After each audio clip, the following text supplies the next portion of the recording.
So hello folks, and welcome to the channel. Today we are going to be talking about why I bought this machine, the 2017 GSXR 1000R.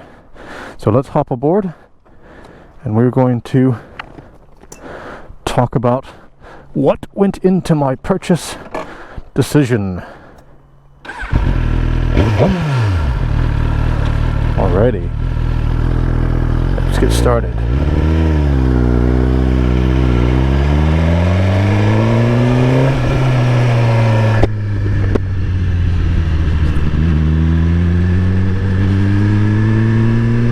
Now, those of you who have been watching the channel will have known some of my reasons for selling my previous bike, which is the XSR 900. And if you are new to the channel, welcome, and feel free to hit that subscribe button. Be great to have you on board. But the gist of why I sold the previous bike was that while it was a fantastic road-going machine and reasonably sporty as well, it wasn't really built for a lot of the purposes that I was putting it in, a lot of the types of riding that I was doing. It was more street oriented, and I was doing a combination of street riding but also a fair amount of track riding as well. And one of the things that I wanted to do was really increase my skills at the track, and I felt that I could continue doing that on the XSR 900 for sure, but it was such a different body position, such a different ergonomics, that to do that I would be taking a real step back in terms of learning how to ride a super sport or a super bike.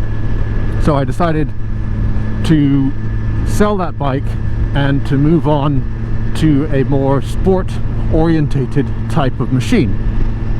All well and good. However, there are a lot of sport orientated type of machines out there, and I'm just going to kind of take you through a little bit of the process that I went through when I was looking for my next motorcycle, and talk a little bit about why I landed and ended up with this one. And I'm not saying that this is the best motorcycle or that this is the motorcycle that you should buy. I'm just saying that this is the one that I've decided to buy because I think it's the best one for me and what I want to do. So let's start first with European versus Japanese, because that's ultimately, there's kind of buckets of decisions you have to make, and the first one is, okay, do I go fancy European or maybe German, which is also European, by the way, just thinking Italian, German, that type of thing, or do I go traditional Honda, Suzuki, Kawasaki, that sort of decision. And it's, for me, sorry, I'm going to open my visor here, it's really hot today. For me, it boiled down to two kind of things in terms of deciding between the European versus Japanese. And the first thing is just reliability. I need my bikes to be really reliable. I know the European market is getting better at this, but they do still have a brand around being slightly less reliable compared to the Japanese brands. And whether that's fair or not, I have only owned Japanese up until this point, never had an issue, and so why tempt fate? You know, I know the Japanese brands work well, and so from a reliability standpoint, it seemed to make the most sense to me. Also involved in that decision choice was the price. The European brands tend to be quite a bit more expensive, sometimes much more expensive than the Japanese brands, and so I'm on a budget. You know, I'm not made of money, unfortunately, and I have to make choices around what I can afford and can't afford. So for that reason and the reliability reason, the Japanese bikes seem to really stand out to me. Now, don't get me wrong, I think some of the European bikes are truly beautiful and truly amazing, and I'm not knocking them whatsoever, and I will probably own one at some point. But the last reason why I've decided to go Japanese instead of European is because I'm going to be taking this thing on track. And hello Harley riders never nod back. Yeah, hey, that doesn't stop me. Anyway, so I'm going to be taking this thing on track, and you know what, if I buy a V4 Panigale and I you know, properly bin it on the track, I am going to be so gutted, not just from a financial standpoint, which obviously there's that, but those bikes are just, they're kind of like the most beautiful bikes in the world, and you know, if you bin that, it's really gutting. And I know there's a real possibility that might happen, so you know, you have to factor that in, you have to consider it when you're making these decisions. And I know that I'm going to be riding this on road, but I'm definitely riding it on track as well, so there's a little bit of a sense of reservedness holding back a little bit, not buying the fanciest of the fanciest, because if you do bin it, you want it to hurt a bit, so you're not just riding like a lunatic, but you don't want it to hurt so much that, you know, it puts you off riding for the rest of your life. So those are my kind of three reasons: reliability, price, and the fact that I'm gonna love this bike, but it's not gonna be like my amazing dream, put it inside my living room bike that I would be afraid to bin on the track. So now that I've decided between kind of the European versus Japanese markets, I've got to decide between 1000cc or a more traditional 600 class machine, and have to think about which one makes the most sense for me. And for the track riding element of it, I think a 600 would actually make a lot of sense. However, I'm going to be riding this road on the track and on the road, and I need something that has the torque that I'm used to, because I'm coming from an XSR 900, which has got really good torque from down low. And I think that stepping into a 600 class for the road at least would feel like a little bit of a step back from a torque perspective, and just kind of get up and go. On the track, it would be amazing, and I know those things scream up top, so you definitely have plenty of power. It's not about lack of power. It's more about rideability on the road and making sure that you've got something that's comfortable for that type of riding. And the reality is as well is that the riding position on these 1000s is a little bit more relaxed than what you get on the 600s. It's a little bit more comfortable, and you can settle into doing road riding as well as track riding pretty nicely. So I decided to go ahead and go for the 1000. Yes, there is an element of ego boost there in terms of, yeah, I worked really hard in my life to have really nice things, so I want to you know, get the best. But you know, that's, I wouldn't say that's the major reason. I would just say that it's I'm sure it did factor into my choice to a certain degree. I won't say that I'm above having my ego stroked slightly, so there's definitely that. But lastly, I think in regards to the 1000cc versus 600 class, is the fact that the bike manufacturers put their best technology. It's not just about the engine, it's about all the surrounding peripherals. You know, they put their best suspension, they put their best technology, all their R&D research they put into these bikes, into these 1000cc machines, and it's clear that they are built, you know, to be the top of the line bikes for those manufacturers. And as such, again, you're not just seeking the highest power output, although you do get that. You're getting a really great package around that, that's built to support it, built to manage it, and built to, you know, flatter you as a rider as well. So that's why at the end of the day I've decided to go for the 1000cc machine. So now that I've decided Japanese and I've decided 1000cc, I've got a few options. I've got a Yamaha R1, I've got a Honda CBR 1000R, I've got the Kawasaki ZX10, and I've got the GSXR 1000R from Suzuki, or GSXR 1000. And those are kind of the four major options as I see it for a full-on leader sports bike from Japan. I hope I'm not missing one. I'm sure I am. But anyways, those were the main ones that I was looking at, and so I'll tick through those really quick. So the ZX10R, I never got an opportunity to ride one or to even sit on one. For me, the electronics package and the dash and other things around it, for me, felt quite old, and I know that they've come out with a new one, but it's out of my price range, so I'm looking used.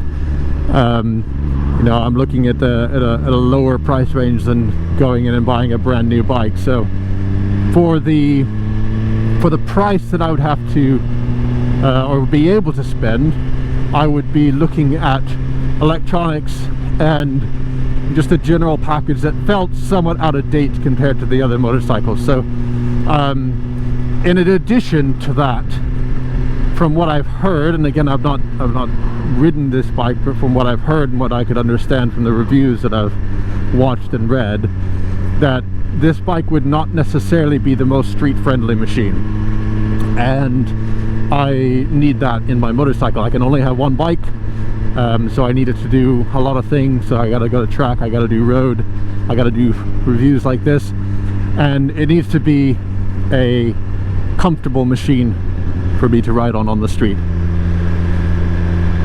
So that kind of checked that one off of my list for what I was looking for. So then came the R1, Yamaha R1. And I had a chance to sit on this. I didn't get a chance to ride it, but I had an opportunity to basically sit on the R1 and the CBR 1000R kind of side by side. And the R1 for me felt not as comfortable. It felt kind of really stretched out, and I think it would be probably a really sharp, epic track machine. And one day I absolutely want to ride that on the track. But I didn't get a chance to actually test ride it, which is a real shame. I would have liked to have the opportunity to do that. But the reality is, even just sitting on it, I could feel that it was quite a focused machine and not quite as comfortable as what I was gonna be needing for my road machine. So I kind of marked the R1 off my list, and in addition to that, it was also the fact that I've only owned Yamahas really so far, and I'd kind of like to try a different brand just to, you know, see what's different and experience different things. So that moves me to the CBR 1000R, and like I said, I had the chance to sit on the CBR. I loved it. It felt so light and nimble, and it was really one of those motorcycles where you hop on and it's like, oh my god, this thing is really special. There's something quite interesting about this machine. And I didn't get a chance to test ride it. I tried. They weren't allowing any demo models to be test ridden where I was at, so like I say, I got to sit on it, and just from that I was really impressed. I thought, you know what, actually maybe I need to go for this. But I've been doing a lot of research on this machine, and I've done research on this machine for, I don't know, probably about a year and a half, the Suzuki. And at one point I had decided I was actually going to buy this machine, and then I changed my mind and I got the XSR instead. But I was at Donington Park for a track day, and I was looking around and I saw someone that had this model machine, and they offered to let me ride, not ride, but to sit on it, which is really nice of them. They didn't have to do that. And I just sat on it and really got a feel for it, and it felt very different to the CBR in that it felt beefier and more muscular and more. It was certainly not as light as the CBR. The CBR was just crazy light and nimble and whatnot. But when I sat on this machine, on this model, it just really felt like there was some substance to it.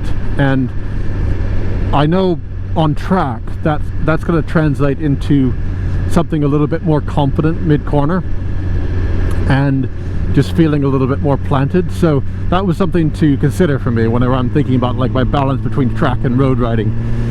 And the fact of the matter is as well is that the Honda is slightly down on horsepower compared to this. Not that matters, I get it. It's a little bit of a bullshit thing in terms of the reality there is that one bike's lighter than the other, and no one's really tapping into all of this horsepower anyways. So I think that's a little bit of a straw man argument. But for me, if I had to choose between all four of these Japanese bikes, it would have been between the Suzuki GSXR and the Honda.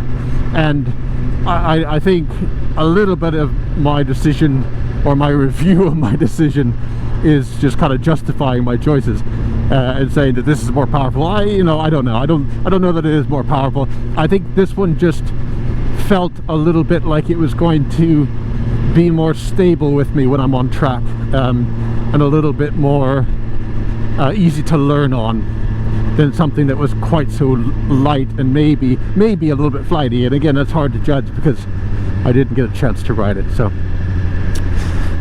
there you have it. So basically down to a GSXR and a Honda, and I decided to start looking in earnest for some GSXR Suzuki motorcycles, and I found this R model up in Rochdale, up near Manchester,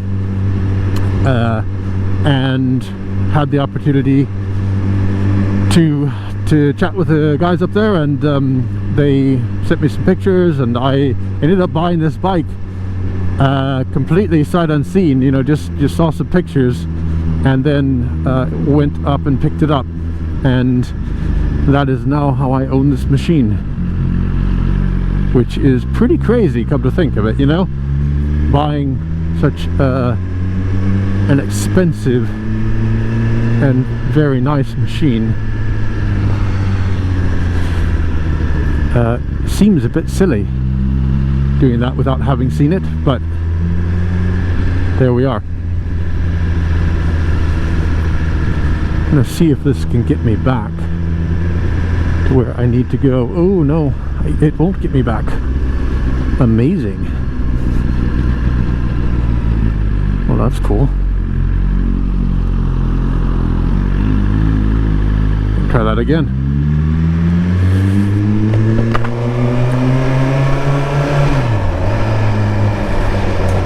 So anyways, that's me rambling on about why I ended up getting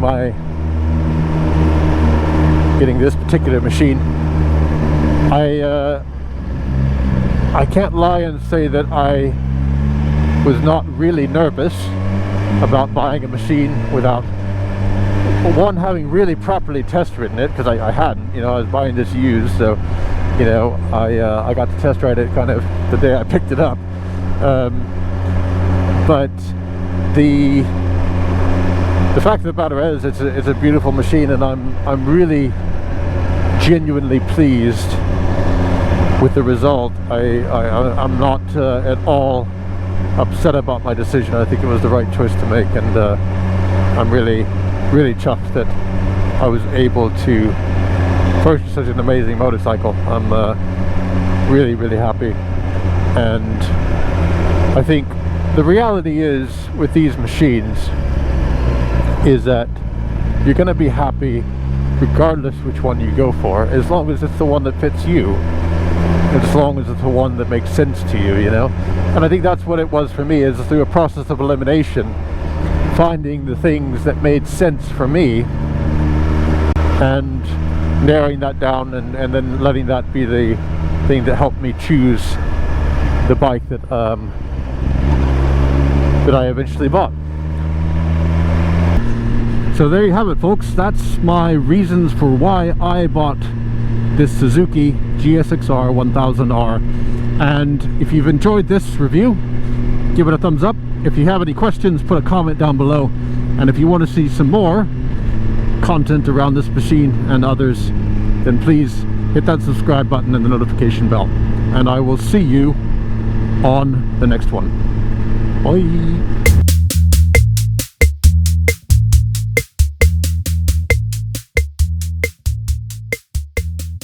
See, you've got this one, the GSXR 1000, and let's see, I'm forgetting another big Japanese one. ZX10, Suzuki, Honda. Oh, come on, it's right there. It's obviously there. Ah, yeah, duh, Yamaha. What am I thinking? Yamaha, the R1, obviously.